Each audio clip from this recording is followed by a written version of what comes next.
विश्व का गौ माता की गौ हत्या भारत सर्वभूत हृदय धर्म सम्राट श्री स्वामी करपात्री जी महाराज की, श्री जगन्नाथ महाप्रभु की, श्री बलभद्र महाप्रभु की, भगवती सुभद्रा देवी की, तीर्थराज प्रयाग की, चक्र सुदर्शन महाभाग की, वृंदावन विहारी लाल की। हर हर गोविंद जय जय गोपाल जय जय गोविंद जय जय गोपाल जय जय राधा रमण हरि गोविंद जय जय राधा रमण हरि गोविंद जय जय श्री कृष्ण गोविंद हरे मुरारे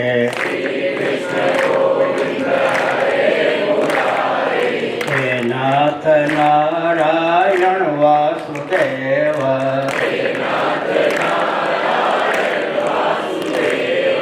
गोविंद जय जय गोपाल जय जय राधा रमण हरि गोविंद जय जय गोविंद जय जय गोपाल जय जय गोविंद जय जय गोपाल राधा रमण हरि गोविंद जय जय राधा रमण हरि गोविंद गोविंद जय जय गोपाल जय जय गोविंद जय जय गोपाल राधा रमण हरि गोविंद जय जय राधा रमण हरि गोविंद सखी है नंद तनय आगच्छति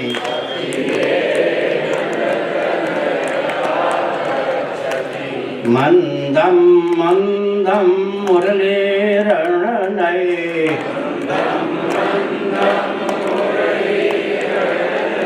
समधिक सुखं प्रयच्छति सखी है नंद तनय आगच्छति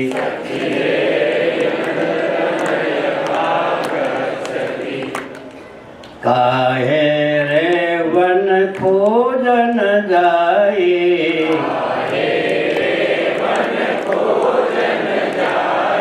सदा अलेपा अलख निरंजन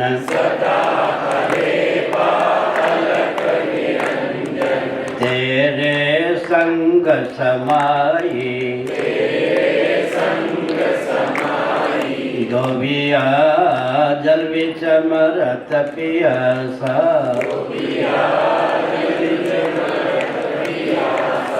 पानी में ठार पिवे नहीं मूरख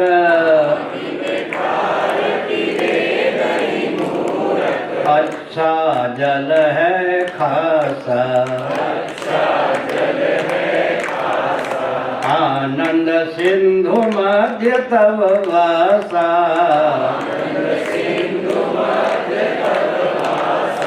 बिनु जाने कत मरसी पियासा चंदन चर्चित नील कलेवर पीत वसन वन माली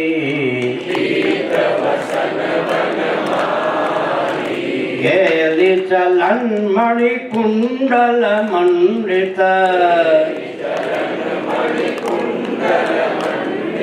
दंडयुग स्मित शाली चंदन चर्चित नील कलेवर, चंदन चर्चित नील कलेवर, चंदन चर्चित नील कलेवर,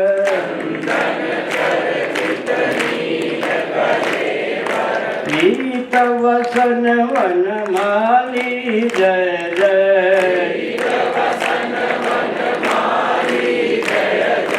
केली चलन मणि कुंडल मंडित,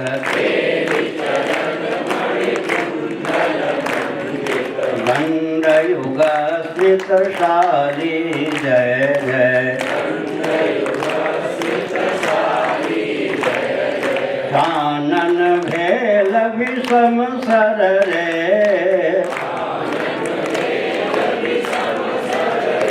भूषण भेल भारी, सपने नहीं हरि आयल रे,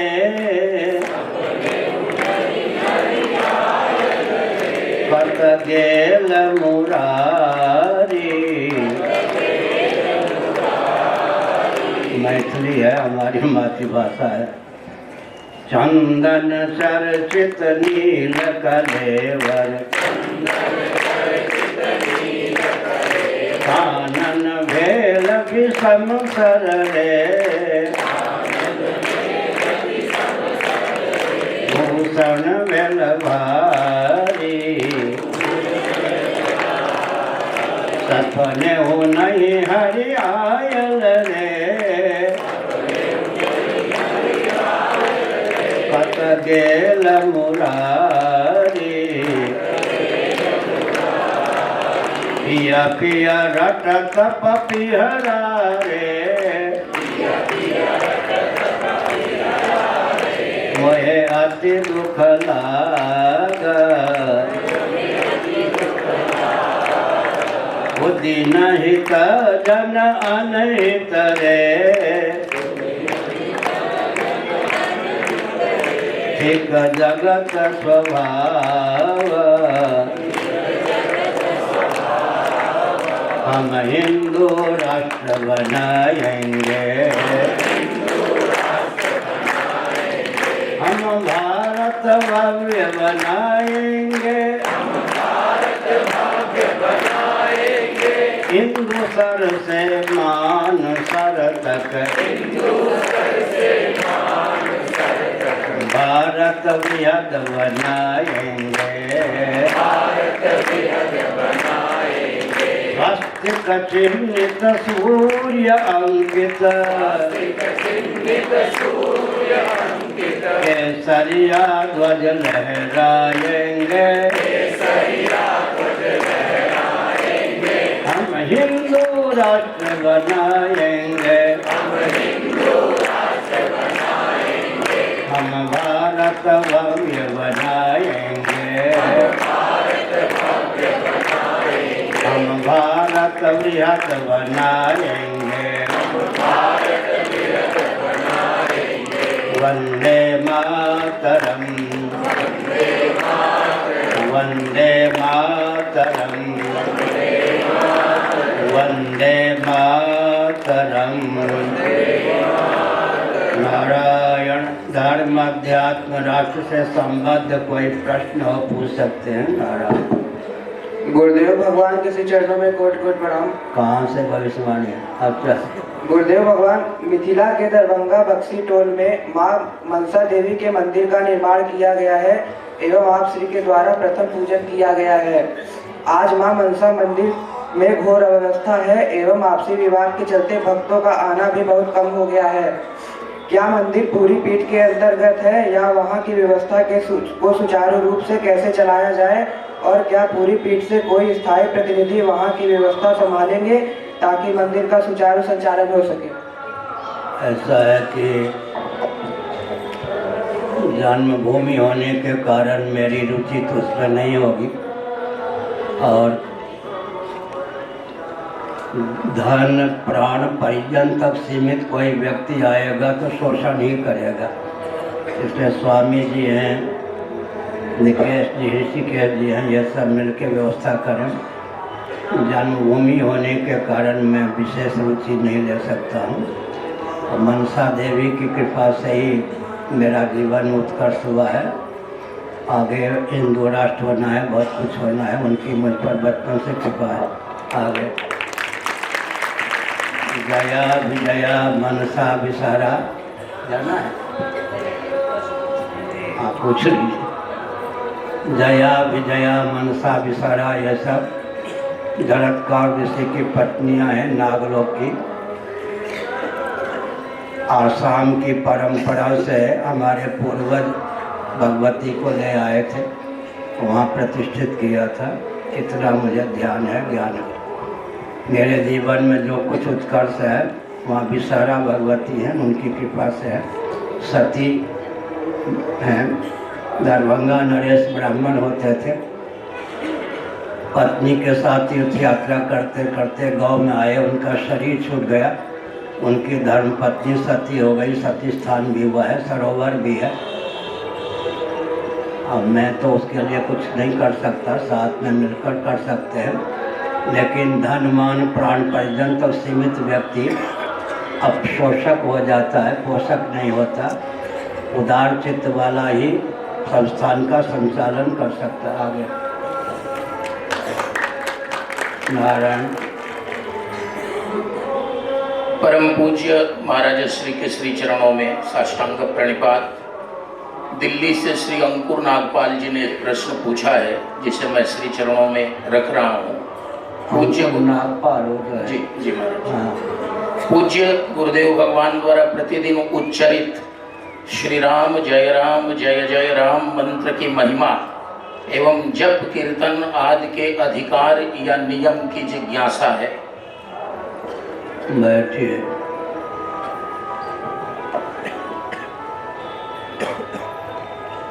राम राम सकल नामंते अधिकार।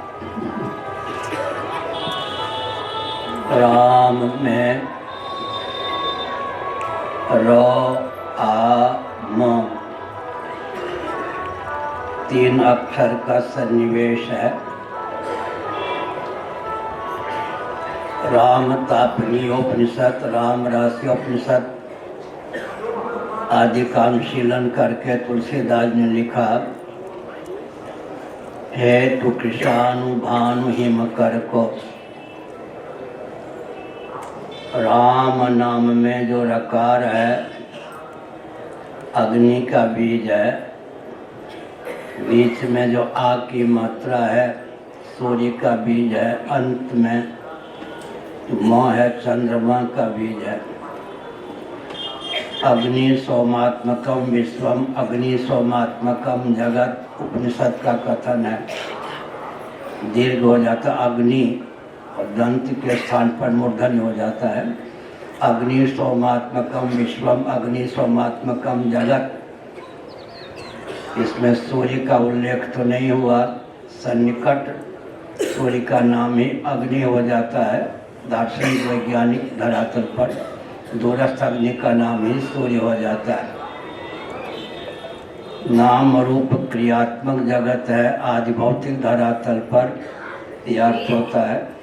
वाक प्राण मनोमय जगत है, आध्यात्मिक धरातल पर, आदि भौतिक धरातल पर नाम रूप कर्मात्मक जगत है। आध्यात्मिक धरातल पर वाक मन प्राण का संवेद स्वरूप जगत है। आदि दैविक धरातल पर सूर्य चंद्र अग्नि के योग से जगत की निष्पत्ति हुई है। अंत में सूर्यस्यापि भवेत् सूर्य है। वाल्मीकि रामायण के अनुसार राम कौन है? अग्नि के भी अग्नि हैं, सूर्य के भी सूर्य हैं, चंद्रमा के भी चंद्रमा हैं। तुलसीदास जी ने एक अद्भुत तथ्य को उद्भाषित किया, विषय करण सुरजीव समेता सकल एकते एक सचेता, सब कर परम प्रकाशक जोई राम अनाद्यवत पर सोई। रूपम दृश्यम महापुरुषों का कथन है। रूपम दृश्यम लोचनम दिक्ता दृश्यम दिक्तु मानसम दृश्याधिवृत्तय साक्षी दृगे बनतु दृश्यते। इंद्रियाणि पराण्याहु गीता। इंद्रियेभ्य परम मन मनसा परा बुद्धि यो बुद्धे पर तत्व राम तत्व। विषय शब्द स्पर्श रूप रस गंध इनके अभिव्यंजक संस्थान शक चंदन वनिता व्यंजनादि ये कर्णग्राम से प्रकाशित है। कर्णग्राम के उद्भाषक अधिदैव सूर्यादि होते हैं और अंत में उनका प्रकाश जीव से होता है। सोपाधिक धरातल पर भी जीव अधिदैव से उच्च माना गया। तुलसीदास जी ने इस तथ्य को उद्भाषित किया है। विषय करण सुर जीव समेता सकल एकते एक सचेता। अर्थात कोई जीव ही कर्मोपासना के बल पर कालांतर में देवता के पद को स्वीकार करता है। विविध देवों के रूप में जीव ही समुल्लसित है। एक प्रक्रिया यह, लेकिन इसमें भी विचित्र बात है। मन बुद्धि चित्त अहंकार के अधिदैव से भी क्या ऊपर जीव होगा। जब विषय करण सुर जीव समेता कहेंगे, मन के देवता हैं चंद्रमा, बुद्धि के देवता हिरण्यगर्भ ब्रह्मा या सूर्य मान सकते हैं। चित्त के देवता वासुदेव हैं। अहम के देवता भगवान शिव हैं तो ब्रह्मा विष्णु महेश और चंद्रमा ये तो करण के अधिपति हो गए। पाँव के देवता वामन हो गए, हाथ के देवता इंद्र हो गए। इनसे भी जीव का उत्कर्ष है क्या। तो लीला पूर्वक भगवत तत्व ही मन बुद्धि चित्त अहंकार के अधिदैव के रूप में अभिव्यक्त है। श्रीमद् भागवत के 12वें स्कंद के अनुसार एक तथ्य समुद्भाषित होता है कि एक तेजो द्रव्य तेज अधिभूत रूप होकर अध्यात्म नेत्र होकर अधिदैव सूर्य होकर समुद्भाषित है। तो एक ही तत्व त्रिपुटी के रूप में अधिभूत अध्यात्म अधिदैव के रूप में समुल्लसित है। ये सब बहुत व्याख्या है। राम नाम के लिए मैंने कहा आदि भौतिक धरातल पर राम नाम का अर्थ होता है नाम रूप कर्म। आध्यात्मिक धरातल पर मन वाक और प्राण। अधिदैविक धरातल पर होता है सूर्य चंद्र अग्नि। और आत्मदृष्टि से विचार करें तो एक ही तत्व अधिदैव अध्यात्म अद्भुत के रूप में समुल्लसित है। जैसे कि एक ही तेजोद्रव्य अधिभूत रूप होकर अध्यात्म नेत्र होकर अधिदैव सूर्य होकर समुल्लसित। प्रश्न तो कर दिया, मैंने उत्तर भी दे दिया समझने में। तो फिर विविध शास्त्रों का ज्ञान चाहिए। पूज्य गुरुदेव के चरणों में प्रणाम। गुरुदेव जैसे एक सूर्य की किरण को पराजित करके और पूर्णतः आप में समर्पित होकर लोक कल्याण है तो एक कार्य हमारे मन में आया था कि समाज का जो दबा कुचला वर्ग है, जैसे निम्न वर्ग के शूद्र जिसको कहते हैं, उनमें जो दूसरा धर्मांतरण हो रहा है, तो आप ऐसी शक्ति प्रदान करें कि आपकी कृपा से उनकी आत्म जागरण का प्रयास करूं, जो उनके भ्रमित हैं या उनका जो वो धर्म की ज्ञान है या उनका आत्म ज्ञान नहीं है। ठीक है, कीजिए, बहुत अच्छा, धन्यवाद। एक विचित्र बात है, ध्यानपूर्वक सुनिए। जितने अर्थ के स्रोत थे वैदिक वाङ्मय के अनुसार हमारे पूर्वजों ने किनको दिया। जूते बनाने का काम, चप्पल बनाने का काम, वस्त्र बनाने का काम, सारे कुटीर उद्योग, लघु उद्योग, श्रम और सेवा के प्रकल्प जिनको दिया गया, आर्थिक दृष्टि से वो समृद्ध थे या विपन्न। आर्थिक दृष्टि से उनको विपन्न किसने बनाया? एक विचित्र बात। डोम राजा, पुरानी भाषा, उनकी परंपरा काशी में अभी भी है। पहले जो डोम राजा थे मैंने उनका दर्शन भी किया है। काशी की में अगर ब्राह्मणों के पास ही सब धन आता दक्षिणा के रूप में, राजा जो क्षत्रिय होते थे उन्हीं के पास धन आता। उस समय की भाषा में एक डोम राजा हरिश्चंद्र को कैसे खरीद, इतना समृद्ध उनको बनाया गया था। पिछड़ा वर्ग किसने कहा? दलित शब्द तो मायावती आदि के देन है। उन दलित माने रौंदा हुआ। हमारे अग्रज कहा गया ब्राह्मणों के लिए। अग्रज माने बड़ा भाई, अग्रजन्मा। और पूर्वज भी कहा गया। राम रक्षा स्तोत्र बड़े भाई का नाम अग्रज भी है, पूर्वज भी है। लेकिन अंत्यज माने छोटा भाई। कितना लाड प्यार का शब्द था। अब कहते हैं दलित, दलित माने रौंदा गया, अर्थात ब्राह्मण क्षत्रियों ने वैश्यों ने उनको रौंद डाला। ये सब भ्रम है, इसको दूर करना चाहिए। अगर विपन्नता आई है तो किसके कारण? उनके प्रमाद के कारण। आर्थिक दृष्टि से विपन्नता की बात हो ही नहीं सकती है। दूसरी बात है कि शिक्षा, रक्षा, अर्थ और सेवा के प्रकल्प सदा संतुलित रहे, मातृशक्ति का शील सुरक्षित रहे, बिना परिवार नियोजन गर्भपात के जनसंख्या संतुलित रहे, हर व्यक्ति की जीविका जन्म से सुरक्षित, हर व्यक्ति का जीवन दुर्व्यसन मुक्त रहे। इसकी कोई भी विधा अन्य हो तो बताइए। America, Britain, Germany, Japan, France में जयप्रकाश नारायण ने कहा था सरनेम लगाना बंद करें। ये बवाल मचाने वाले नेता कितना भी प्रयास किया, प्रधानमंत्री तो नहीं हो पाए। जयप्रकाश हाथ खूब चलाया, पाँव खूब चलाया, यहाँ तक का सरनेम लगाना बंद कर दीजिए। हमने कहा कि शिक्षा, रक्षा, अर्थ और सेवा के प्रकल्प संतुलित रहे। वर्ण ऋषि के द्वारा पालिता शकुंतला थी। क्षत्रिय भावापन्न विश्वामित्र के ओज से, तेज से अप्सरा मेनका के गर्भ से शकुंतला की उत्पत्ति हुई थी। अप्सराओं का पेट इतना, गर्भाशय इतना उद्दीप्त होता है, 45 मिनट के अंदर ही ओज को बेटा या बेटी का रूप देकर प्रसव कर देती हैं। लेकिन अप्सराओं का स्वभाव होता है बेटा या बेटी का लालन पालन नहीं करती। कर्ण ऋषि नैष्ठिक ब्रह्मचारी ब्राह्मण थे। संविधा आदि का चयन करने के लिए स्वयं ही वन में कुछ दूर चले गए। दुष्यंत जी आए, शकुंतला के रूप यौवन पर मोहित हो गए। फिर महाभारत के अनुसार और अभिज्ञान शाकुंतलम के अनुसार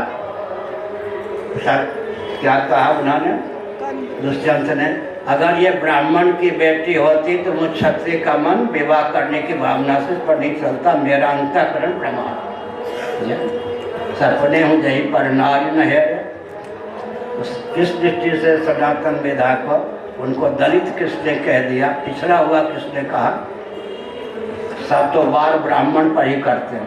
सिलोन से वृत्ति, अकिंचन वृत्ति, भिक्षावृत्ति, जिन्होंने धन का स्रोत अपने लिए रखा ही नहीं, उन्हीं को सब दबाने का प्रयास करते, उसी का फल है सब दब जाते। ब्राह्मणों को जो दबाने का प्रयास करेगा वो दब जाएगा। बृहदारण्यक उपनिषद का एक तथ्य है, मैंने पिछले दिनों कई बार कहा, भगवान ने स्वयं को अग्नि और ब्राह्मण के रूप में व्यक्त किया। अग्नि देवताओं के मुख हैं, ब्राह्मण हैं। कहीं ब्राह्मण होता हुआ अग्निहोत्री हो तो सोने में सुगंध। फिर ब्राह्मण ने सोचा विद्या का बल, मंत्र का बल तो मुझ में है, लेकिन बाहुबल भी चाहिए। अपने संकल्प से बृहदारण्यक उपनिषद की बात आई। उन्होंने क्षत्रियों को उद्भाषित किया। फिर सोचा विद्या और बाहुबल दोनों से युक्त तो हम हो गए, लेकिन विभूति वैभव भी चाहिए। वैश्यों को भी व्यक्त किया। ठीक है, विद्या बल और विभूति तीनों से युक्त हो गए। श्रम सेवा का प्रकल्प भी चाहिए, संघ बल भी चाहिए। शूद्रों का भी व्यक्त किया। एक दूसरे के पूरक हुए या नहीं? तो शिक्षा, रक्षा, अर्थ और सेवा के प्रकल्प संतुलित रहें, बिना परिवार नियोजन गर्भपात के जनसंख्या संतुलित रहे, मातृशक्ति का शील सुरक्षित रहे, हर व्यक्ति की जीविका जन्म से सुरक्षित, हर व्यक्ति का जीवन दुर्व्यसन मुक्त रहे, अभ्युदय का पर्यवसान निश्रेयस न हो। लौकिक पारलौकिक उत्कर्ष का नाम अभ्युदय है, लेकिन यतोभ्युदय निश्रेयस सिद्धि सधर्म, वैशेषिक दर्शन का जो दूसरा सूत्र है वहाँ अभ्युदय का अर्थ ज्ञान होता है। अभ्युदय उन्मुख होगा तब निश्रेयस की सिद्धि होगी। प्रसंगानुसार अभ्युदय का अर्थ तत्व ज्ञान वहाँ पर है।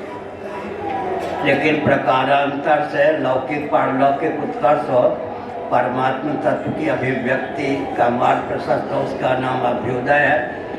और निश्रेयस माने मोक्ष है। भोग और मोक्ष दोनों से सुदूर भौतिकवादी रहते हैं। एक विचित्र बात है, जितने भौतिकवादी होते हैं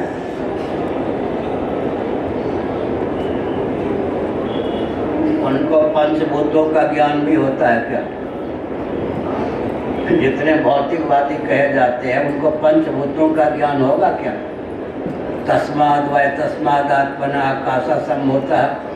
पंचभूतों का ज्ञान भी, भूत और भौतिक पदार्थों का ज्ञान भी अध्यात्म निष्ठ व्यक्ति कोई हो सकता है नहीं। तत्व मीमांसा देखिए, भौतिकवादी अपने को भौतिकवादी कहते हैं, उनको तो भूत लगा होता है, पंचभूतों का भी ज्ञान नहीं होता।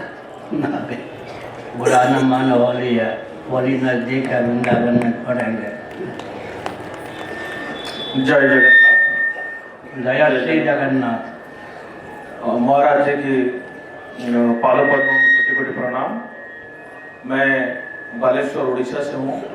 मेरा एक छोटा सा मार्गदर्शन चाहिए गुरु जी से। हमारे गांव के जो शिवलिंग है, बहुत पुरानी शिवलिंग एक्चुअली है, वो भी फटा हुआ है, तो हम लोग चाहते हैं कि उसको बदले। तो बदले तो आपकी मार्गदर्शन चाहिए, कब बदले और शिवरात्रि के पहले या शिवरात्रि के दिन कब हो सकता है, मार्गदर्शन करें। दूसरा एक छोटा सा था कि पूरी मंदिर में हम सब जाते हैं और पूरी मंदिर में सीनियर सिटीजन के लिए कोई व्यवस्था, खास व्यवस्था नहीं है, उसको जरा आप लोग। सीनियर सिटीजन के लिए, जूनियर सिटीजन के लिए है। सुनिए, सुप्रीम कोर्ट गजपति है ना, समिति, श्री जगन्नाथ समिति के अध्यक्ष, पूर्व राजा कहे जाते। उन्होंने राज्य तो नहीं किया, राजवंश में है।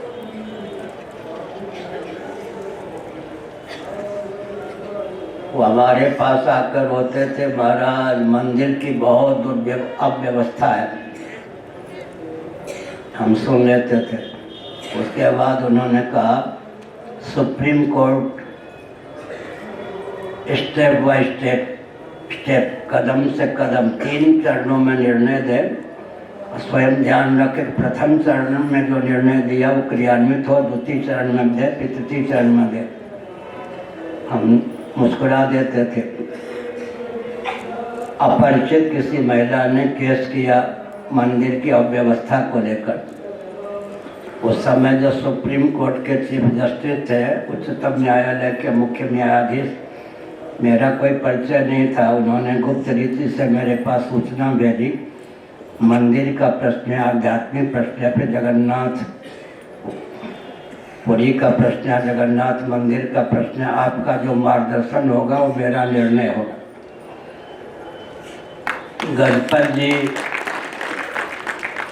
दिव्य सिंह देव जी पहले जब एडवोकेट थे तो उनके वो जूनियर रहे थे, अब वो हो गए सुप्रीम कोर्ट के चीफ जस्टिस। गजपत जी ने प्रैक्टिस छोड़ दिया। गजपत जी को लगा कि जो वो कहेंगे वो कर लेंगे चीफ जस्टिस। मैंने 32 सुझाव दिया, लेकिन 32 दिखा दिया गजपत जी को। मेरा सुझाव ही निर्णय हो गया और यहाँ तक निर्णय हुआ कि शंकराचार्य को पूछ कर ही कोई निर्णय लिया जा सकता है। अब सुनिए, अब गोष्ठी होती है, समिति क्या निर्णय लेती मुझे कुछ पता नहीं, मुझसे पूछा ही नहीं जाता। तो मेरा क्षेत्र तो पूरा ब्रह्मांड है, सामान्य रीति से 1/4 विश्व है, नहीं तो पूरा ब्रह्मांड है मेरा कार्य क्षेत्र। आपको दिव्य दृष्टि हो तो मालूम पड़ेगा कि चीन के बॉर्डर पर भी मैं काम करता हूँ, पाकिस्तान की सीमा पर भी काम करता हूँ, नागलोक में भी काम करता हूँ, ब्रह्मलोक में भी काम करता हूँ। तो मुझे क्या करना कि मान न मान मैं तेरा मेहमान, क्या? इसलिए जो कुछ अव्यवस्था है वो मैं क्या करूँ। अब VIP कांड जो है वो तो उत्कर्ष का द्योतक थोड़े है। कुछ भी अव्यवस्था हो, मुझसे कोई परामर्श नहीं लिया जाता। तो मैं अब, अच्छा, उड़ीसा सरकार, अब शायद भाजपा आई है, उड़ीसा सरकार को भी यही अभिष्ट था कि शंकराचार्य से दूर रखें। एक विचित्र बात है, मैंने जो कहा था सुप्रीम कोर्ट के चीफ जस्टिस ने समर्थन किया था, सेकुलर शासन तंत्र को धार्मिक आध्यात्मिक क्षेत्र में हस्तक्षेप करने का अधिकार ही नहीं है। सेकुलर शासन तंत्र को धार्मिक आध्यात्मिक क्षेत्र में हस्तक्षेप करने का अधिकार नहीं है। दूसरी बात यह, संविधान ऐसा होना चाहिए जो यमराज को भी माने। आज का संविधान यमराज को मान्य होगा? मनुस्मृति, याज्ञवल्क्य की स्मृति आदि का संविधान ऐसा है तो परमात्मा को मान्य है, यमराज को भी मान्य है। हम संविधान ऐसा होना चाहिए जिसकी गति वहाँ भी हो।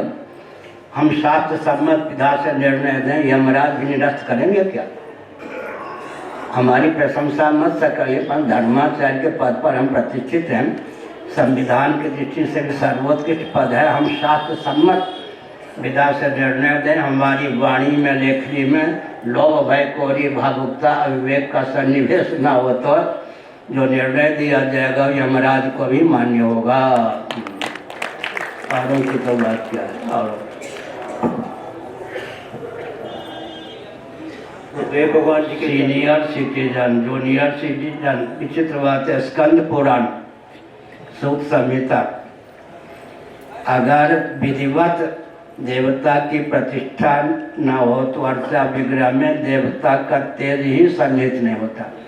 विधिवत प्रतिष्ठित में भी पूजा समर्चा की विधा दूषित हो जाए तो देवता का तेज तिरोहित हो जाता है और अंत में डाकनी, शाकनी, भूत, प्रेत, पिशाच उसमें प्रविष्ट हो जाते हैं और विप्लव मचा देते हैं। सूत संहिता, स्कंद पुराण का अध्ययन कीजिए।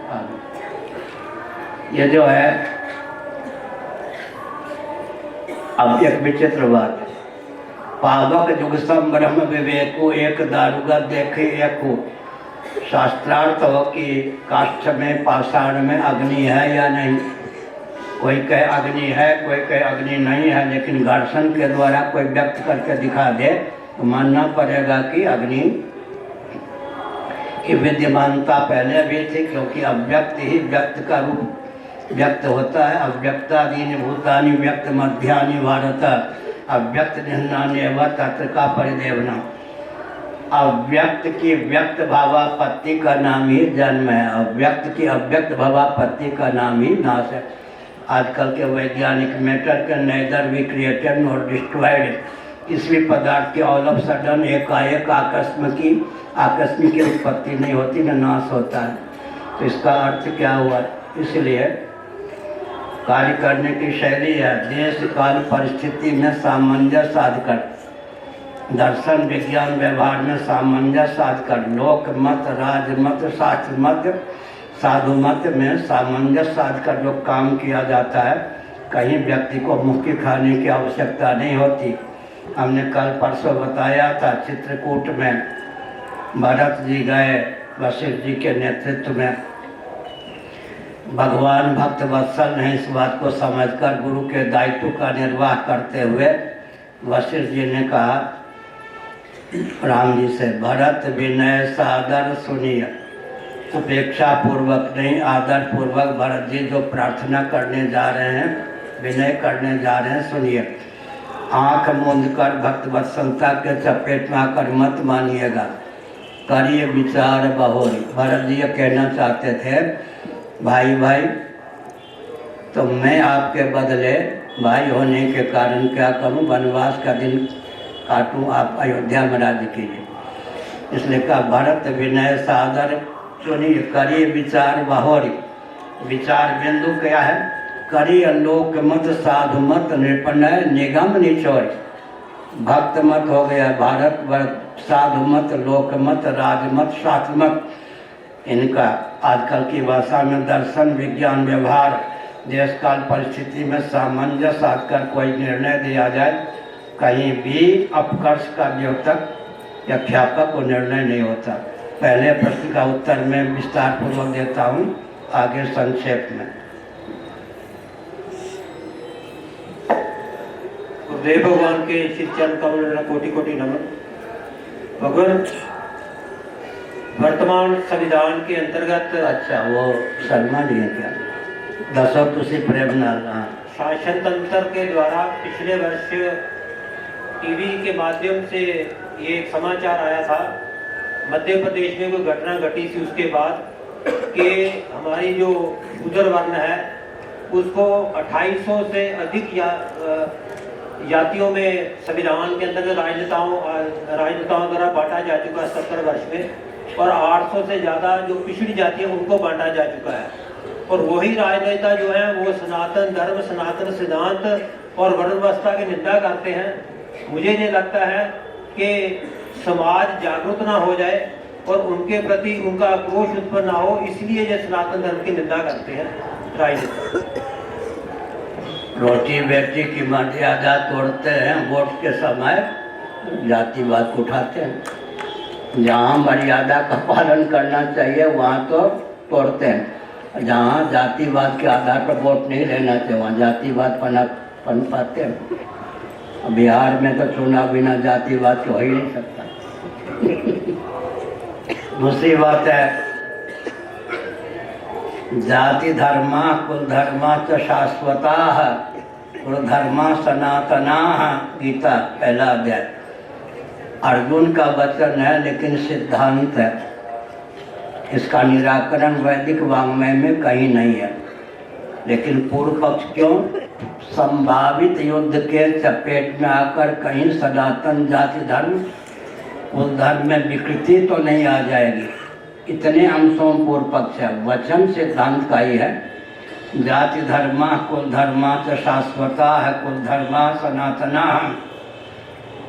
अब प्रश्न उठता है कि कुल धर्म और जाति धर्म सनातन, इनके स्वरूप स्वभाव प्रभाव को समझकर इनका अनुपालन करना चाहिए या जाति धर्म कुल धर्म को कोसना चाहिए, इनको विकृत और विलुप्त करने का प्रयास करना चाहिए। एक विचित्र बात, मनोविज्ञान नीति की बात में कहता हूँ, एक होता है पर विरोधी, दूसरे को नष्ट कर दे। एक होता है स्वपर विरोधी, अग्नि, आग दाही पदार्थ को खाकर स्वयं भी शांत हो जाती। एक होता है स्व विरोधी, जलाशय में कोई तरंग उत्पन्न हो, बुदबुद उत्पन्न हो और वहाँ पे गीली होने योग्य वस्तु ना हो, गीला होने योग्य व्यक्ति ना हो, तो क्या होगा? स्वविरोधी। यह है तो नीति यह है कि पर विरोधी स्व पर विरोधी भी ना हो, स्वविरोधी होके नष्ट हो जाए, या फिर पर विरोधी स्वविरोधी स्व पर विरोधी न होकर शांत हो जाए। ये नीति की पराकाष्ठा है। क्या प्रश्न था इनका? आगे, जाति धर्म कुल धर्म के स्वरूप स्वभाव प्रभाव को समझकर पालन करना चाहिए, इनको विकृत अवलुप्त करने का प्रयास नहीं करना चाहिए। मैंने संकेत किया, जो जो बंदे, पंजाबी टोन में मैं बोलूँ तो, जो बंदे जाति धर्म कुल धर्म को विकृत करने चले, एक अनिवार्य घाटी है कि पहले विकृत होंगे तब विकृत करने चलेंगे। विकृत हो गए, अब विलुप्त करने चले, विलुप्त हो गए। पूज्य गुरुदेव धर्म सम्राट स्वामी श्री करपात्री जी महाभाग ने मुझको कहा, डटकर सनातन व्यवस्था का समर्थन करना, वर्णाश्रम व्यवस्था का। कलयुग के अंतिम चरण में ब्राह्मण कुल में भगवान कल्कि का अवतार होगा, तब तक कोई ब्राह्मण वंश पथभ्रष्ट होने से बचा रहेगा, तब तो होगा ना। अब क्या करोगे नष्ट? इसीलिए America, Britain, Germany, Japan, France के पास लाचारी है। वहाँ परंपरा से एक विचित्र बात, सप्तद्वीपाच मेदिनी श्रीमद् भागवत के 5वें स्कंद के अनुसार शाकत द्वीप सबसे अंत में। आजकल तो क्षार सिंधु से वेष्टित भूभाग ही है, बाकी तो 6 द्वीप लुप्त हो गए। सप्तद्वीपाच मेदिनी मनुस्मृति का वचन है, दाक्षिणात्य पाठ्य है। भगवद गीता के भाष्य के संदर्भ में मंगलाचरण में शंकराचार्य महाभाग ने उद्धृत किया है। 7 द्वीपों वाली पृथ्वी है।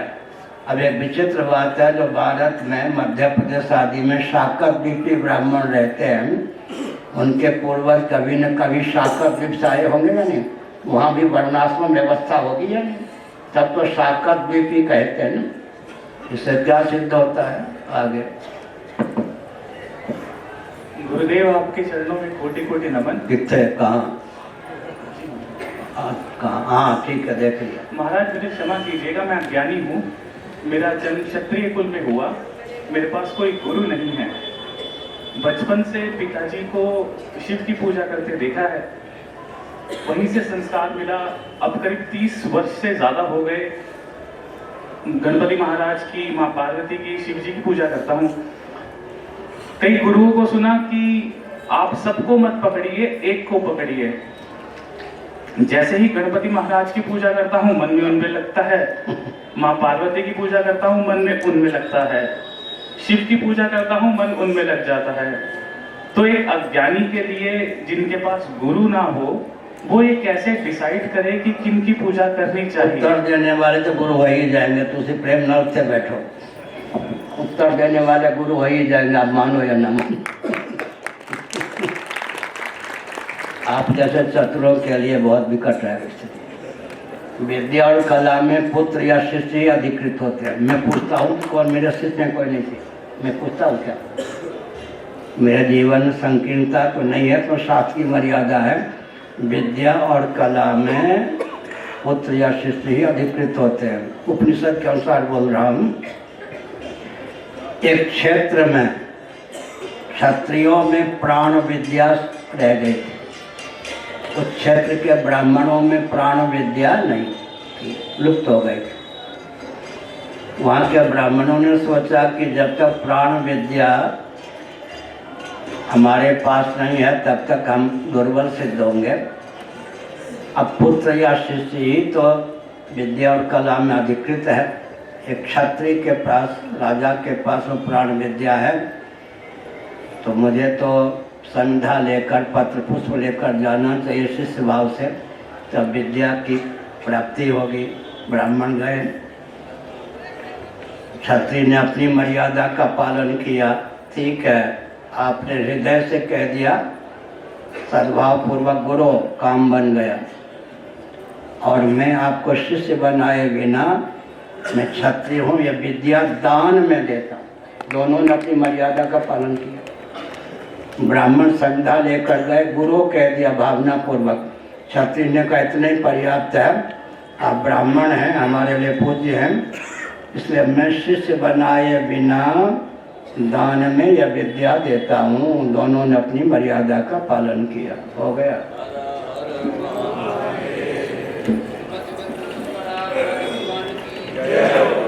की, धर्म की, अधर्म का, प्राणियों में विश्व का, गौ माता की, गोहत्या, भारत अखंड, भारत हर हिंदू, हम भारत भव्य बनाएंगे,